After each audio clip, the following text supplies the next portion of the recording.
Hi, my name's Emma Patterson. I'm the Principal Solicitor at Patterson Law.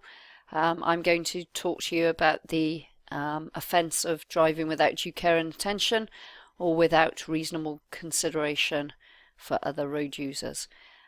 It's an offence that's contained in the Road Traffic Act 1988, and you can see that this is simply a piece of legislation, and it's Section 3 that covers this particular offence, and the simple name for it is careless or inconsiderate driving.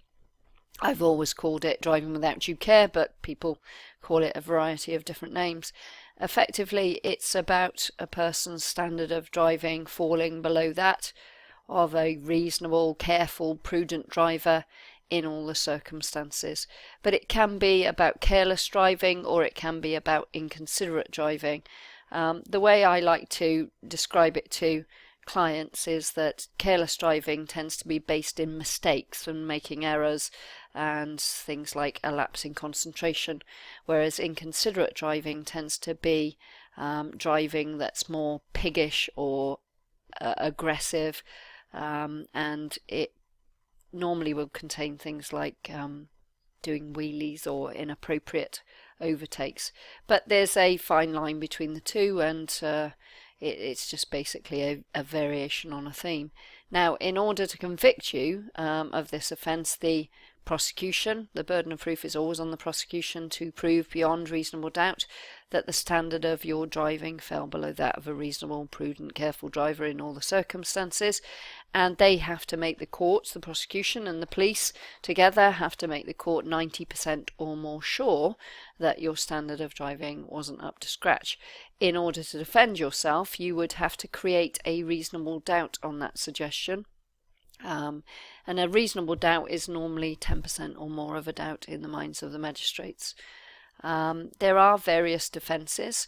There's an argument that maybe the standard of driving was due to a mechanical defect, and if you raise at the time that you feel that the failing in your driving was down to a mechanical defect, then it's an interesting situation because the burden of proof then reverts to the prosecution to prove that the standard of driving wasn't as a result of a mechanical defect. So that can raise interesting issues because they have to establish that it was just poor driving rather than a mechanical failing on the part of the vehicle. So we've had some interesting cases where, for example, vehicles have been written off as a result of an accident. The police have failed to preserve the vehicle, and it then makes it impossible for us to establish that there was a specific mechanical defect. But as long as the client raised the issue at the time of the incident, then it's sometimes possible to argue that there's been an abusive process because of the failure to preserve the vehicle, but there's complex case law on those sorts of issues. So if you have a case where you've been accused of driving without due care and you want to raise the mechanical defect argument, or you have previously raised that with the police, then obviously we'd like to talk to you about the specifics of your case. Now, the punishment for driving without due care or inconsiderate driving is set out in the Road Traffic Offenders Act 1988, and you can see it here. I've highlighted the relevant section, and you can see that it's only ever dealt with in the magistrates' court, that it carries financial penalties, that if the magistrates think it's a particularly serious version of the offence, they can give you a discretionary disqualification, and there's no statutory time limit for a discretionary ban. It can be for whatever period the court feels is appropriate in the circumstances.